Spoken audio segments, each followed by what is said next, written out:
I'm Mark Roach. This is Transcendent, and this is Chapter 7 of The Stranger from the series The Awakening Chronicles. 3 days had passed since their evening at the school in the shadows, and each of the 5 seekers found themselves moving through their daily routines with a heightened awareness that made ordinary experiences feel like ongoing revelations.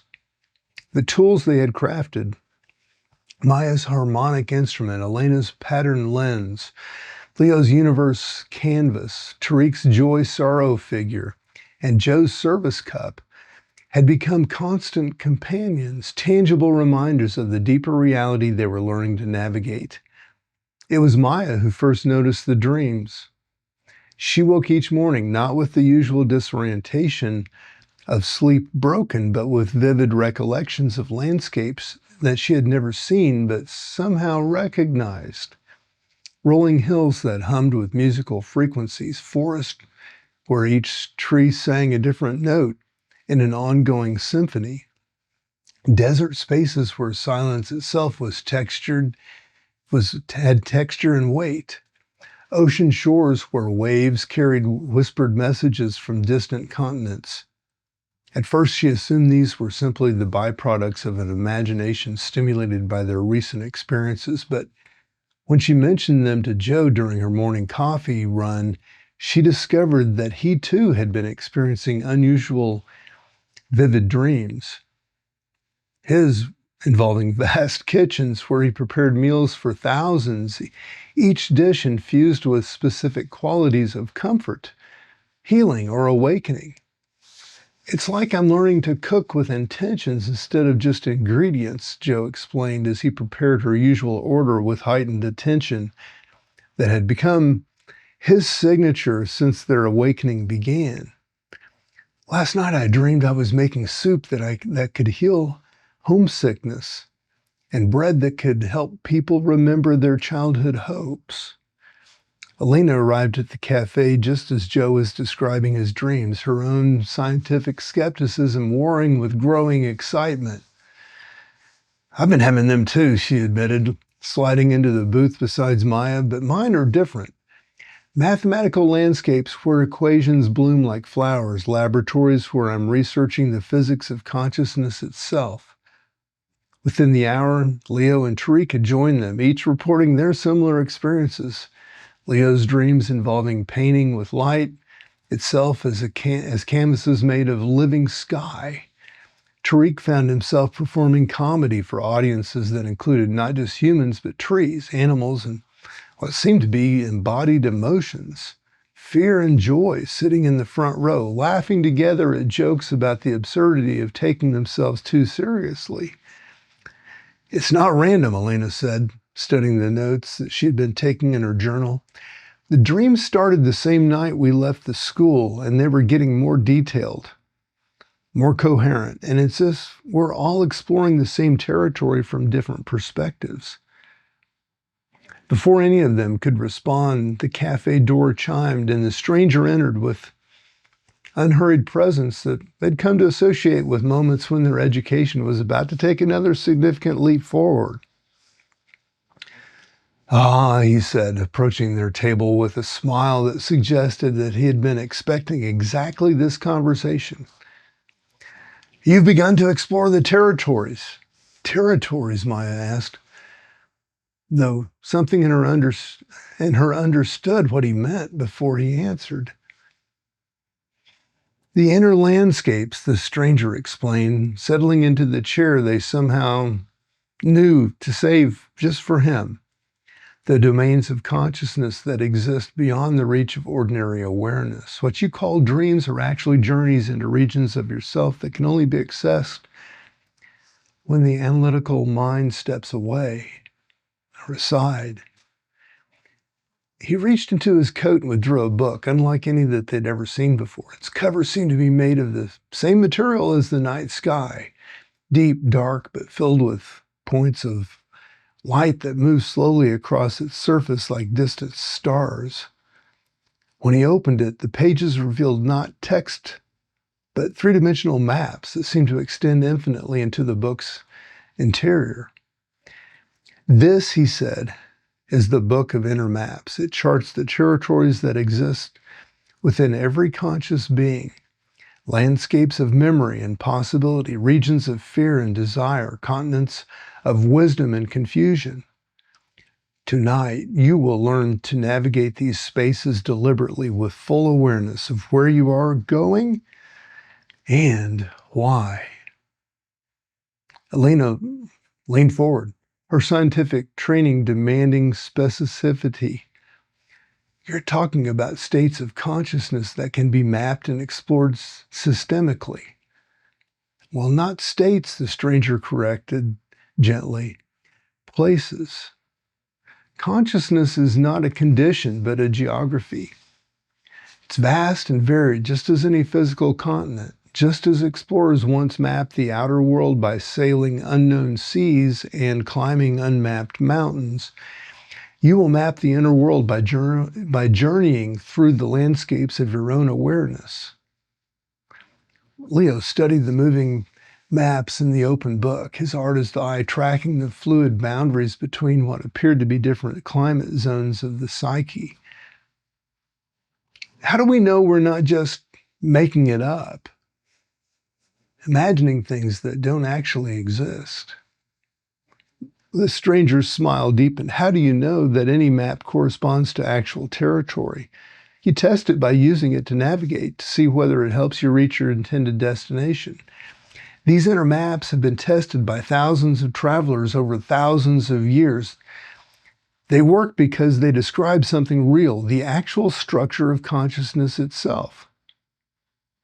He closed the book and placed it at the center of their table.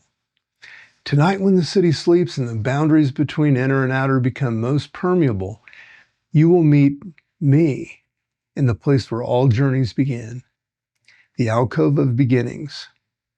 Bring the tools you created at the school and prepare to discover continents you never knew existed within yourselves. After he left, the five friends spent the rest of the day in a state of anticipatory excitement mixed with nervous uncertainty.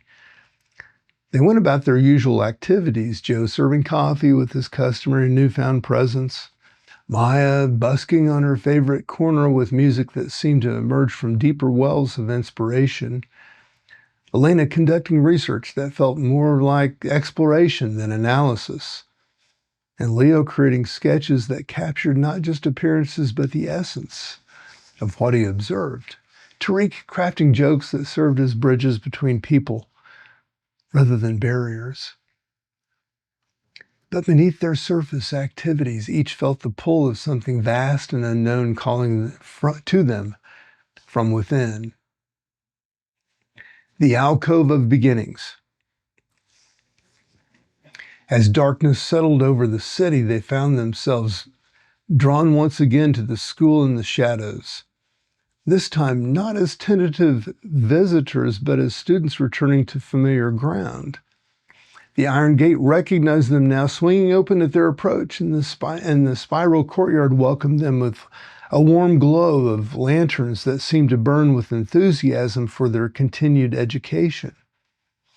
Lady Amara met them at the entrance to the main building, but tonight her usual robes were replaced by traveling clothes.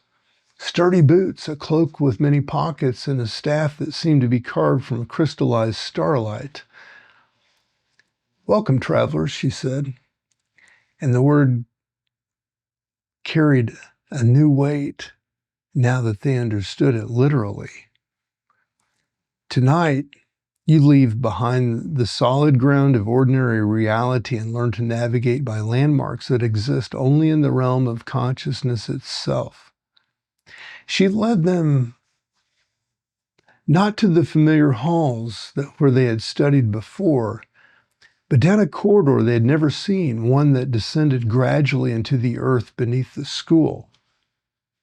The walls here were carved from living rock and set with crystals that provided illumination without casting shadows.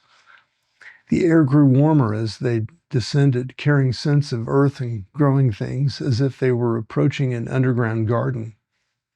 The corridor opened into a circular chamber whose walls were covered with niches, each containing a different object. Shells that held ocean sounds, stones worn smooth by ancient rivers, pieces of driftwood shaped by wind and weather, crystals that had grown in the heart of mountains, flowers preserved in ways that kept them eternally fresh.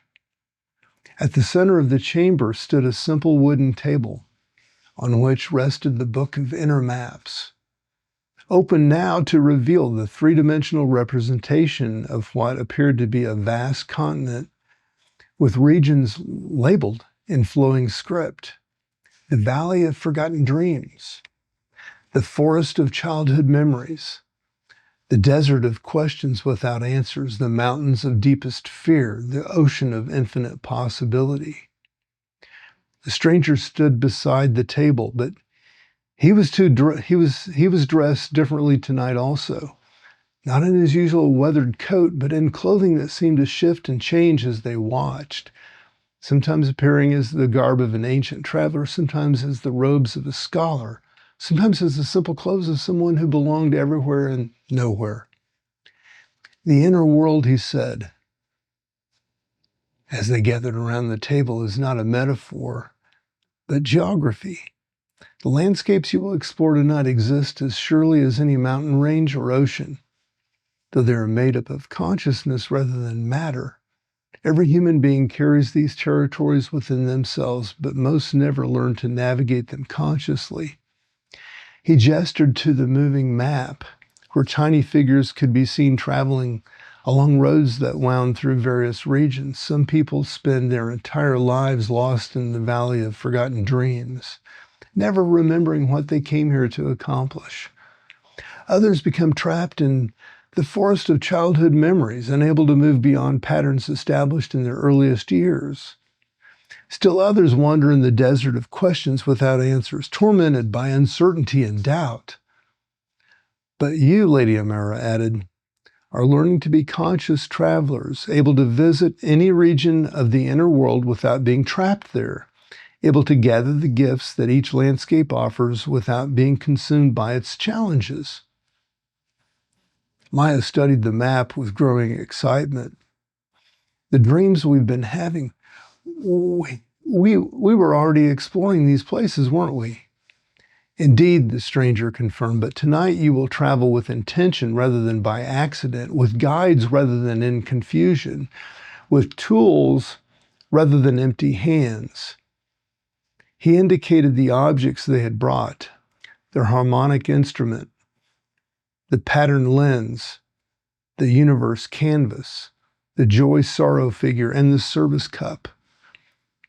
These will serve as both compass and anchor, helping you navigate the territories and find your way back to ordinary consciousness when your exploration is complete. Elena raised her hand with a gesture somewhat accustomed to asking questions in academic settings. What's the purpose? Why these inner landscapes? Because, the stranger replied, the outer world is shaped by the inner world far more than most people realize. The way you experience reality, what you notice, how you interpret events, what possibilities you can imagine, all of this is determined by which inner territories you inhabit most frequently. He touched the map, and the landscape began to shift, showing how movement through the inner world created changes in the external experience of the strangers. When someone is lost in the Valley of Forgotten Dreams, they see the outer world as through a lens of abandonment and purposelessness. When someone dwells on the mountains of deepest fear, every external challenge appears insurmountable. But when someone learns to travel consciously through the territories, gathering wisdom from each, the map showed a figure moving freely through all the regions, and as it did, the outer world around the traveler became rich with opportunity, beauty, and connection. He said, you become able to choose your perspective rather than being trapped by it. Lady America concluded, you become a conscious creator of your experience rather than a victim of unconscious patterns. The stranger opened a case they hadn't noticed before, revealing 5 vials of liquid that seem to contain liquid starlight. This will help you maintain awareness during your journey, preventing you from becoming lost in the territories you explore. Each of them drank from a vial, the liquid tasting like distilled moonlight, and leaving them feeling simultaneously deeply about like they were relaxed and vibrantly alert. Now, Lady Amara said, lie down and let your consciousness become fluid. Trust your tools to guide you. Trust your companions to accompany you, and trust the territories themselves to teach you what you need to know. The Valley of Forgotten Dreams. Maya found herself standing at the edge of a vast valley filled with mist that sparkled with fragments of half-remembered visions. As she descended into the valley, shapes began to emerge from the mist, ghostly figures that she recognized as versions of herself from different ages, each carrying dreams that had been set aside or abandoned. Her 8-year-old self appeared, clutching a notebook filled with songs she had written about talking animals and magical forests. Her teenage self materialized, guitar in hand, eyes bright with belief that her music could change the world. Her college self emerged in the midst, carrying plans for a musical education that had been derailed by practical concerns about making a living. We've been waiting, her 8-year-old self said, her voice carrying the clear certainty of childhood vision. We knew you would come back for us eventually. Maya felt her harmonic instrument grow warm in her hands, and when she struck it, the sound that emerged seemed to call forth all the dreams that she had abandoned. They materialized as luminous butterflies that settled on her shoulders and in her hair, each one whispering reminders of possibilities she had forgotten that she possessed. I remember, she said, and felt the valley around her transform from a place of loss into a repository of reclaimed potential. The forest of childhood memories. Joe wandered through the trees that grew memories instead of leaves, each branch heavy with moments from his earliest years. Some memories were golden, the smell of his grandmother's kitchen, the pride of his grandmother's eyes when he helped serve dinner to visiting relatives, the satisfaction of creating something nourishing with his own hands. But others were darker, times when his attempts to help had been dismissed as interference, moments when his desire to care for others had been interpreted as weakness, voices that had taught him to make himself small and useful rather than bold and creative. His service cup grew warm in his hands, and when he dipped it into a stream that ran through the forest, the water that filled it tasted like liquid compassion. As he drank, he felt the wounded memories begin to heal, not by being erased, but by being embraced with understanding. You were learning how to love, he told his younger selves as they appeared amongst the trees. It's okay that it was messy and imperfect. All love starts that way.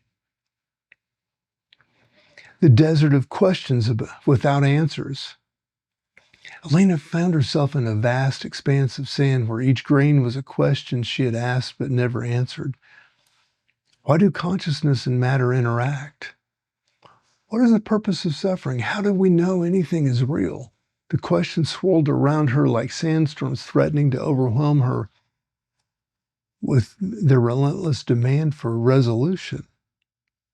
But when she raised her pattern lens and looked through it, she saw that the questions themselves formed patterns, spirals and fractals and geometric relationships that were beautiful, even without answers. The questions weren't problems to be solved, but mysteries to be appreciated, doorways into ever deeper understanding rather than barriers to progress. I don't need to answer you, she told the swirling questions. I need to love you, to live with you, to let you guide me toward wonder rather than certainty. the mountains of deepest fear. Leo climbed peaks that rose into clouds of terror. Fear of failure, fear of success, fear of being seen, fear of being ignored, fear of creating something worthless, fear of creating something powerful. Each step upward required him to face another layer of anxiety that had kept him playing small, creating safe art that risked nothing and therefore achieved nothing. In the summit, he found a cave for an ancient vision of himself, sat painting by firelight. This figure looked up as Leo approached, and Leo saw that it was himself as he might become. Weathered by years of honest creation, marked by failures and successes in equal measure, but radiant with the satisfaction of having offered his gifts fully to the world. Fear, the ancient Leo said, is just excitement that hasn't learned how to breathe yet. Let it fuel your art instead of paralyzing it. Leo took out his universe canvas and began to paint, using his fears as pigments, transforming terror into beauty with each brushstroke. The ocean of infinite possibility. Tariq stood on the shore of an ocean where every wave carried a different potential future. Every current flowed toward a different version of his life. The vastness was overwhelming at first. Too many choices, too many paths, too many ways his life could unfold. But when he held up his joy-sorrow figure, it began to spin, just as he did. Tariq understood that the point wasn't to choose the right future, but to approach any future with the full spectrum of human experience, embracing both the laughter and the tears that would come, finding humor in the serious and the meaning in the absurd. He waded into the ocean and let the waves carry him, trusting that everywhere he landed would be exactly where he needed to be. The convergence. Gradually, they found themselves together again in a space that seemed to exist at the center of all the territories. A clearing where paths from every region converged. They sat in a circle, each holding their tool, each transformed by their journey. What did you discover? The stranger asked, though he seemed to already know their answers. That my dreams weren't lost, just waiting, Maya said. That my childhood wounds were actually teaching me how to love, Joe added. That questions are more beautiful than answers, Elena contributed. That fear and excitement are made of the same energy, Leo observed. That joy and sorrow are dance partners, not enemies, Tariq concluded. The stranger nodded with satisfaction, and now you understand something crucial about the nature of consciousness itself. These territories exist not just within you, but within everyone you meet. When you interact with another person, you are not just talking to their surface personality, but to all the landscapes they carry within themselves. Lady Amara approached carrying 5 small compasses that seemed to be made of crystallized intention. These will help you remember the way back to any territory you need to revisit. The inner world is vast, and you will spend entire lives exploring it.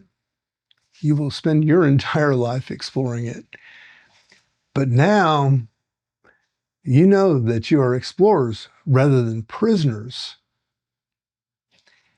As they prepared to return to their ordinary consciousness, the stranger offered one final teaching. The maps you have begun to create tonight are unique to each of you. But the territories themselves are universal. This is why humans can understand each other across vast differences of culture and experience, because we all carry the same basic landscapes within ourselves. Tomorrow, Lady Amara added, you will begin to learn how these inner journeys translate into outer action. You will discover how conscious navigation of your inner territories allows you to serve the awakening of others. They return to the surface consciously, of consciousness gradually, like deep sea divers ascending slowly to avoid injury. When they opened their eyes in the alcove of beginnings, they found that hours had passed, though it felt just like minutes. The book of inner maps lay closed on the table, but now each of them carried within themselves a living vision of those charts, personalized maps of their own consciousness that would guide them for the rest of their lives. As they walked back through the city in the pre-dawn darkness, they moved as changed people, no longer trapped by unconscious patterns, but aware of the vast inner worlds that influenced their outer experiences. They had become cartographers of consciousness, map makers of the spirit, guides who could help others navigate territories that most people didn't even know existed. The great work of awakening was accelerating, and they were no longer just students, but emerging teachers, carrying within themselves the tools and wisdom needed to help others find their way home to their own deepest truth. They slept, the city slept around them, but they walked as guardians of its dreams, protectors of its potential, servants of the great awakening that was transforming everything it touched, one consciousness at a time.